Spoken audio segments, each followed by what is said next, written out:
सारी चीज़ों को मिस करते हैं। लिहाजा मैंने, साबिर शाकिर भाई ने, कुछ और दोस्त हैं, मियां अली अशफाक साहब पाकिस्तान से आए हैं, कुछ और मेरे दोस्त पाकिस्तान से आए हैं, कुछ यहाँ पे मौजूद हैं बरतानिया में और दीगर कुछ मुल्कों से भी आ रहे हैं। तो हम सब इकट्ठे हो रहे हैं यहाँ मैनचेस्टर में विंसलो रोड पे जगह है अरेबियन नाइट कैफ़े।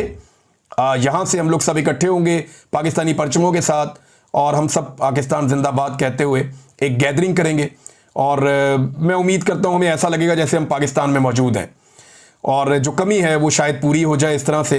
तो हम आप सबका इंतज़ार करेंगे रात को 8 बजे, यानी आज 14 अगस्त रात 8 बजे मैनचेस्टर में और विंसलो रोड पे अरेबियन नाइट कैफ़े, वहाँ पे मैं और मेरे दोस्त हम आपका इंतज़ार करेंगे और वहाँ से हम इकट्ठे होकर थोड़ी सी वॉक भी करेंगे और स्पेशल। लेकिन अभी बहुत सारी चीज़ें बाकी हैं, यानी आज़ादी की जो हकीकी मंजिल है, जहाँ तक हमने पहुँचना था, जिसका ख्वाब अल्लामा इकबाल रहमतुल्लाह अलैह ने देखा, जो पाकिस्तान कायद-ए-आज़म मोहम्मद अली जिन्ना बनाना चाहते थे, उस तरफ हम गए ही नहीं।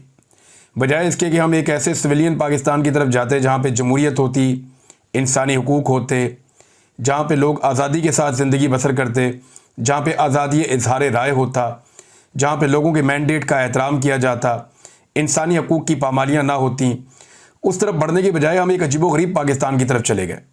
डिक्टेटरों का पाकिस्तान। 4 मरतबा इस मुल्क पे मार्शल लॉ लगाया गया और जब मार्शल लॉ नहीं लगा तब भी मिलिट्री एस्टेब्लिशमेंट दूसरे तरीक़ों से और हथकंडों से इस मुल्क के ऊपर अपने इक़्तिदार पे कब्ज़ा करके बैठी रही और आज का दौर भी ऐसा ही दौर है। अब यौम आज़ादी तो कौम मना रही है, कुछ लोग जश्न मना रहे हैं, कुछ लोग बाहर निकल के आवाज़ उठा रहे हैं, कुछ हकीकी आज़ादी का इंतज़ार कर रहे हैं।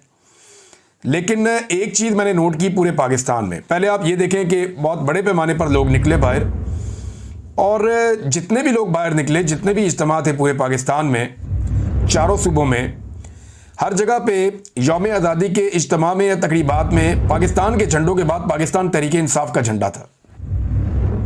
मैंने एक भी झंडा नहीं देखा PMLN का, कोई झंडा पीपल्स पार्टी का दिखाई नहीं दिया, बल्कि एक जगह दिखाई दिया, एक कैंप था उसके अंदर PTI पीपल्स पार्टी का झंडा लगा हुआ था। एक विजुअल मैंने देखा। फजल रहमान साहब के झंडे नहीं थे, बाकी जमातों के झंडे नहीं थे। अवाम पाकिस्तान तहरीक इंसाफ का झंडा साथ उठाकर बाहर आ रही है पाकिस्तान के झंडे के साथ। एक ही डंडे पे 2 झंडे लगे हुए, ऊपर पाकिस्तान का, नीचे PTI का, और बाद औक़ात एक झंडे को दोनों तरफ से अलग अलग रंग दिया हुआ है, एक तरफ पाकिस्तान का, दूसरी तरफ PTI का। किसी और सियासी जमात का झंडा उठाते क्यों नहीं लोग, या उनसे नफरत करते हैं? क्या वजह है? वजह यह है कि आज एक सियासी जमात और उसके झंडे को पाकिस्तान